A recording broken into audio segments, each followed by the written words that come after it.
How's it going, guys? And welcome to RC Cincy. Today I have an amazing unboxing. Just so excited. So without further ado, let's jump into the unboxing. So we want to be careful unboxing this. I think this is the right way up. I got to be careful about that. There are important notices on this box, such as immediately check it and take pictures if there's any damage. That way they can send you the parts or whatever it is to make it correct. The box looks in pretty decent shape. This corner is a tiny bit smashed. Shouldn't be nowhere near it because there is quite a bit of padding and foam in here. But we'll go ahead and just open this up. Let's see here. I don't even know how to be. I guess we can cut it across the back. There is tape everywhere on this thing, which it should be packaged really well. So let's go ahead and open this up and put it here. And I may even cut across this back side. The only thing is I'm not sure which way is up. I don't want this to be on its side too long. Theoretically, this machine should be dry, meaning it has no... Okay, so it's this way. Okay, there we go. So this side should be up, is what I can tell from feeling the foam. I want to make sure we're in the shot. Let's back it up just a hair. Make sure I get everything in the shot. So we're going to try to slide it out. Oh, we got some information right here. So it looks like we have the good old Earth Digger stickers right here. Set these to the side, or over here for now. We have read below. You are subscribed to our news seller. This, thank you for your purchase from RC4WD Drive. This is the quick start guide they issue. I guess they started doing that. Technically, it's kind of useless, really. It tells you the controls and basically how to add oil to the machine. That's about it. You are going to have to either get, some of them I think sent thumb drives, and some of them did tell you to print off the instructions, which I already did for this machine. So I don't know if I mentioned it, this is the Earth Digger 360. I'm just so excited, sorry, I'm kind of all over the place. So let's, further ado, let's try to pull this whole thing out. Oh, that's heavy. This machine is extremely heavy. You know what? I just might go ahead and just cut the box at the top, like so. This blade is plenty sharp. I'm just gonna go ahead and just do that. Makes our life a lot easier. So let's get in a little bit better position. So I just literally cut the top off like that. You can see the shape of it right here. What's over here, just some information. Let's go ahead and start with the first square block removal. In here looks like we have a cover with the hinges pre-installed. Nice. This seems to be the back cover. Let's set that to the side. And then in this bag, we'll just quickly get everything out. Looks like we get a bottle, pretty typical, just to fill up the hydraulic system. Looks like we get some type of, let me see the end of this, gonna see the USB plug. Looks like some kind of wire we connect to the transmitter, probably to do some programming or download or update the firmware on the transmitter. Looks like a USB stick. This may have like maybe the file and information for it, or maybe like a manual or something on here. Probably most likely the files for the transmitter. And then we also have, looks like some spare track links. Wow. Just really quickly, I'm going to pull one out. Man, that is thick. I haven't seen track links that thick. That is extremely heavy, thick track link. Wow, those are going to last. And then we do also have a pen right here. I'm sure it's pretty important, so let's go ahead and put that back in here for now. And zip that up. And then we also look like we have a few bits. So it looks like some plexiglass. Well, no, maybe, no.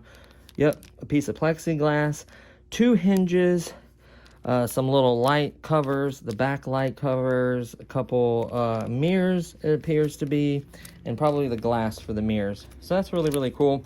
Kind of a few little accessories there. Let's go ahead and pull this diagonal shape little sleeve out. And we have the good old transmitter wrapped up. Let's unwrap this really quickly. I'm fortunate to have the 336, the 336 GC by Cobalite. So I'm very familiar with this transmitter. You are going to need 4 AA batteries. This is your bind plug right here. And so I'm very familiar with this transmitter.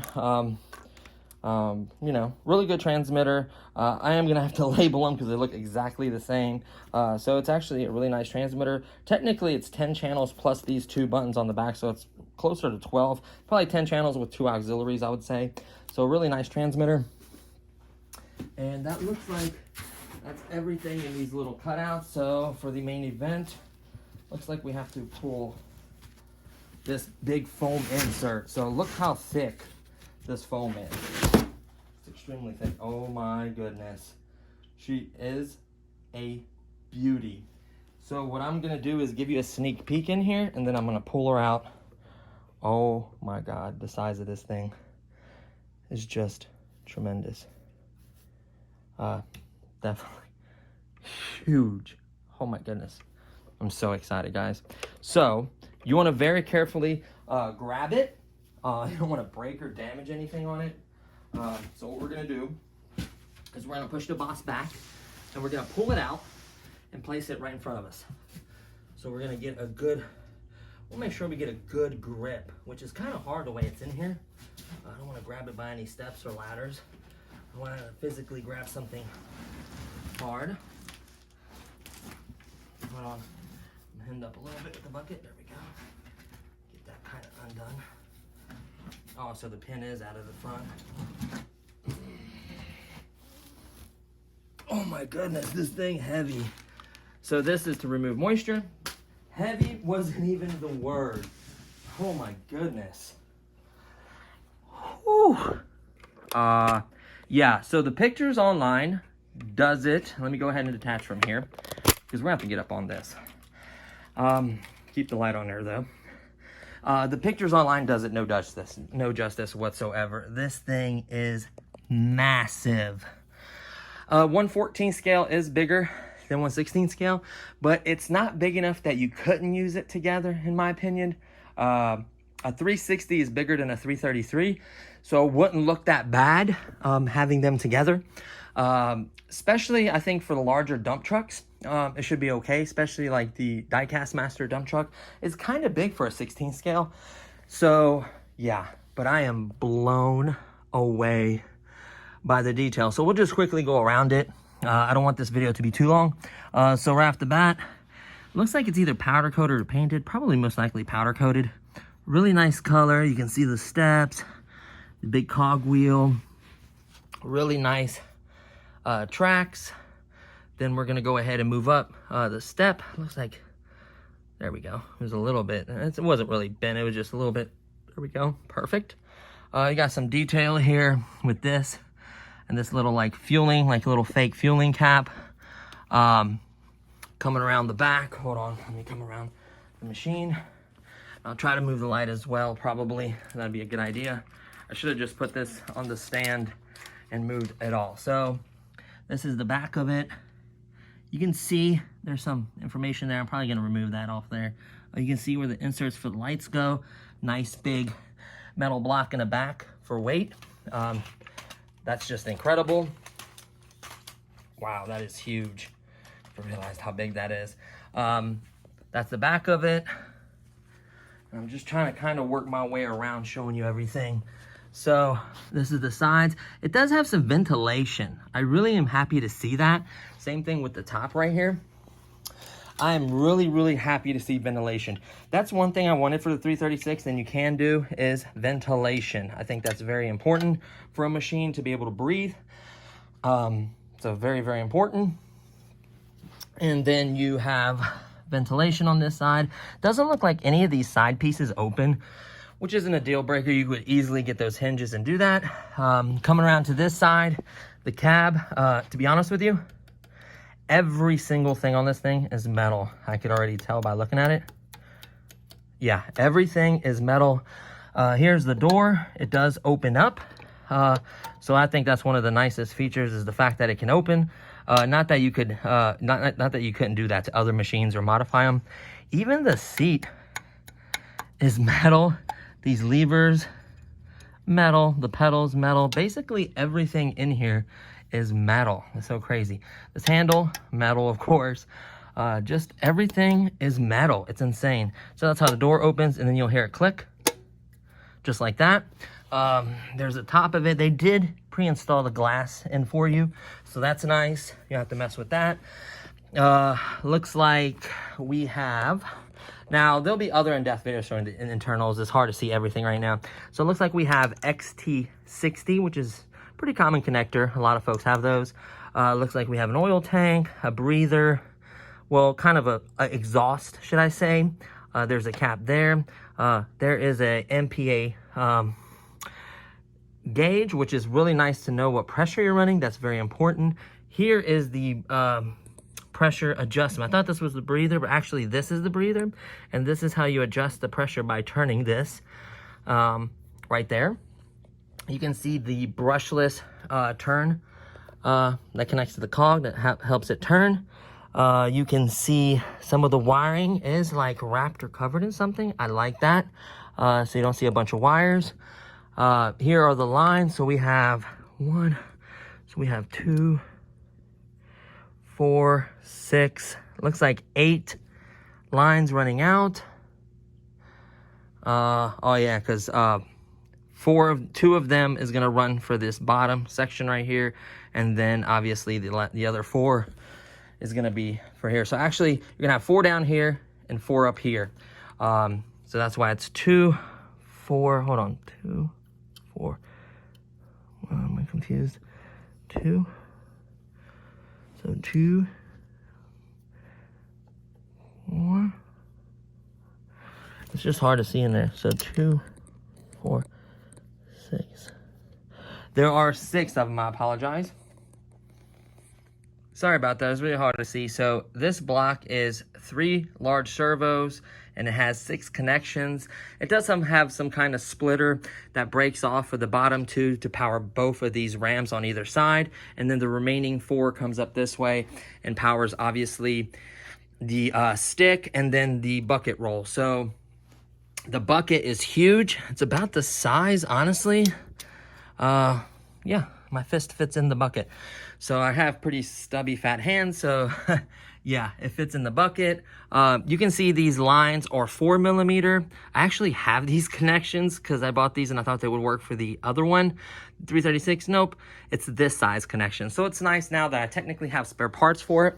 Let's just remove this really quickly so we can see under here. This is just to protect it from scratching itself or anything banging up against there, which is nice. Nothing is damaged. I'm really, really happy about that. It appears so far that nothing is damaged. Let's unwrap that. We want to gently set that on there. I don't want to be moving this around now that I set that on there. There is going to have to be a pin in there to hold that. I would imagine that what that big bolt is for. And this part I do like. They put a spring anti-kink system, kind of like I have on the 336. So they put that on there to help it keep it from kicking. I love the loop they did. That's the way they should have did the 336 in my opinion. They did not do that, but the good news is by me getting all those parts and stuff, all that can be addressed. It could be even nicer. That is my goal. That is my first hydraulic excavator. It has the most significant sentimental value, and it's just an amazing excavator anyways. So yeah, but let's get on this side of it. Show you underneath. You can see all the lines. Does look good. You see the lines right there, right there. One obviously on either side. That's the way it works. A feed and a return. Same thing here. Same side as this one with a little anti-kink guard. I love that a lot. This bucket has removable teeth, which I love. So you can actually remove the teeth. It's got these pins. It's It's got the same system with a little bolt and a screw as my other one, so I like that system a lot. It just looks absolutely magnificent. Holy smokes, that is good looking. There is the lights. You can see that there's actually no wires going to it. So unfortunately, to cut down on cost of this machine, so expensive as it is, they sell things on the side that you kind of have to buy to if you want those things. So for instance, lights, I think the light kit's only like 20 or 30 bucks or something like that. If you want lights, you have to buy it. Could you wire a LED in here and just wrap or sleeve the wire and do it yourself? Absolutely.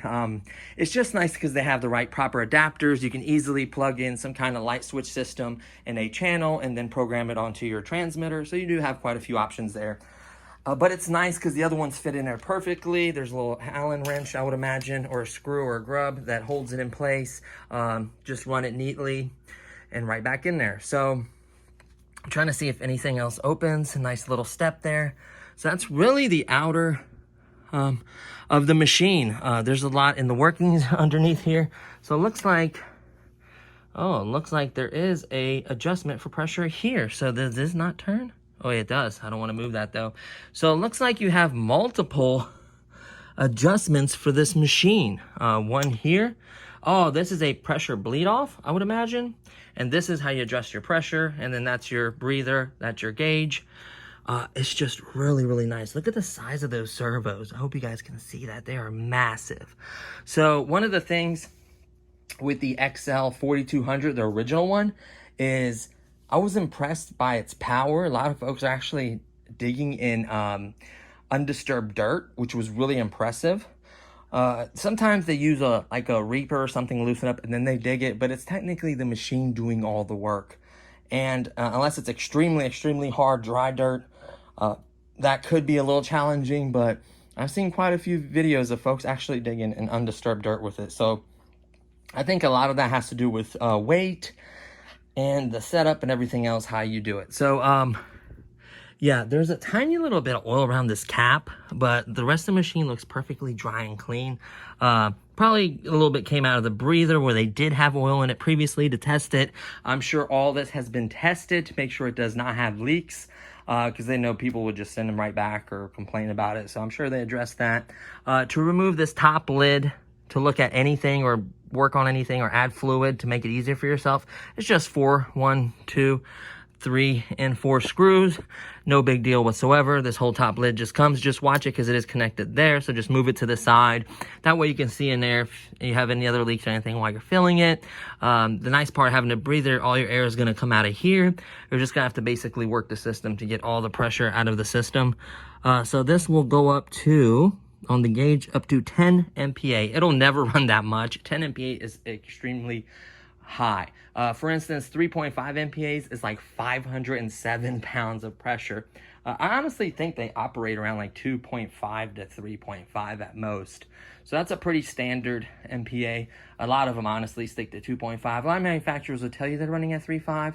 That's probably its limits. It's really hard on the pump and the machine. Easy to spring a leak too. So keep that in mind. But like I said, I've never ran a pressure on this or see what it's capable of. I am going to run it out of the box settings, honestly. They pre-adjust this for you. It doesn't need more power than it has. I guarantee you that. Nice big. Whoa, that is huge.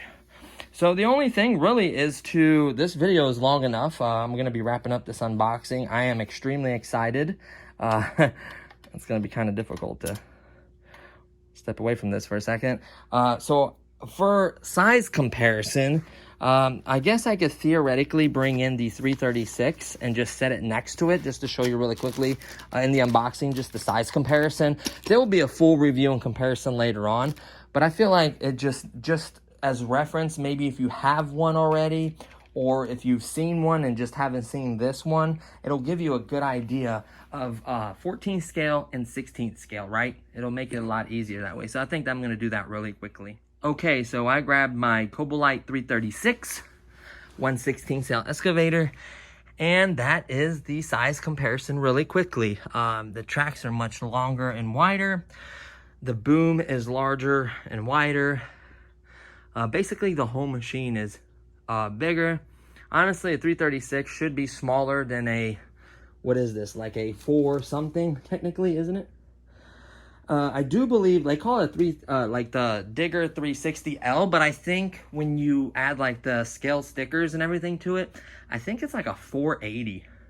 So that gives it the size comparison difference really right there. The same figure guy can technically fit in that one, and in this one, we actually have a guy for him for this machine. We actually have the factory sticker sheet for this machine. We have 2 batteries for this machine, and we actually ordered the proper hydraulic fluid for this machine. All that will obviously be in another video, but I just wanted to share all that.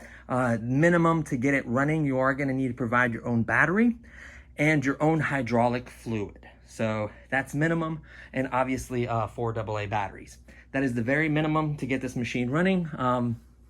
So yeah, I'm impressed. Definitely say the least. I'm very, very impressed. It is beautiful. So that's gonna do it for this unboxing. It's long enough. There's gonna be tons of video on this. There's gonna be a full setup video just to show you guys how to put the pin in the RAM, how to install the back lid, how to put the stickers on, which my wife is like a sticker master. She's gonna be putting the stickers on this because I want them to be nice. This is a very beautiful machine, and I want to keep it that way. She's gonna be doing the stickers.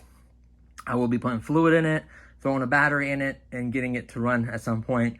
And then there's gonna be adjustments. I think from factory, this runs off of a pump switch. It is not mixed like the 336. I would love to honestly have it mixed just because of the fact that it's a lot easier on your pump, longevity of your pump, quieter, on-demand power. If you're just unloading it, you don't have to flip the switch on all the way to move the arm and boom. You still can leave that switch as is, and then you can still do a mixing for it just to move it or whatever you need to get done. And then obviously when you're doing serious digging, you just flip this main pump on continuously. So it's just nice to have those options. All that setup and everything will be other videos as well. I'm just gonna break it off into sections because it would be too long of a video, honestly, and I'm really trying to cut back on that. So that's gonna do it for this one, guys. I'm extremely excited. I'm happy. DHL got it to me without no damage, and I'm extremely happy about that. RC 4-wheel drive got it to me in reasonable time. Now, there is one thing I want to address really quickly, is that you are going to have some import fees. DHL explained to me that there's no way for them to know the amount ahead of time. There's no way to prepay ahead of time. So prepare yourself when your package, depending on your country, these fees may apply or not. They're called, what was it? Import.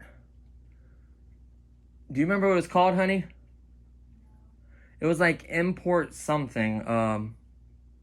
Some kind of import fee. It wasn't very expensive considering how much I paid for shipping. It was, I thought, reasonable. It was like a $44 fee for it. I am going to tell you the price of this machine because if you want to buy one, I have to be honest about that.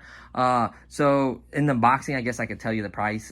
These were originally, I do believe, $3,400 when they first came out, the 360L, and they knocked it down because of price of taxes, and shipping really got this up there in the numbers.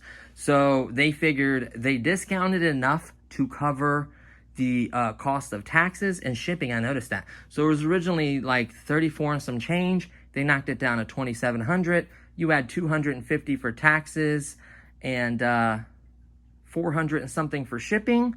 You're right back up to 3,400.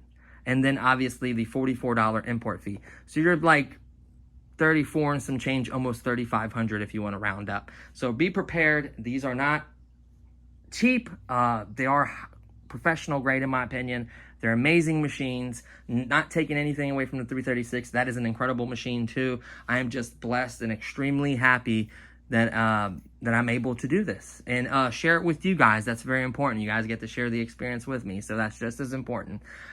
So stay tuned for the follow-up setup, mixing video, digging, mods. I mean, it's so much to come. There's gonna be tons of videos on it, so stay tuned for all that. Hopefully you guys give this video a thumbs up. Please subscribe if you haven't. It really means a lot to me. And that's gonna do it for this one. So I'll see you guys next time.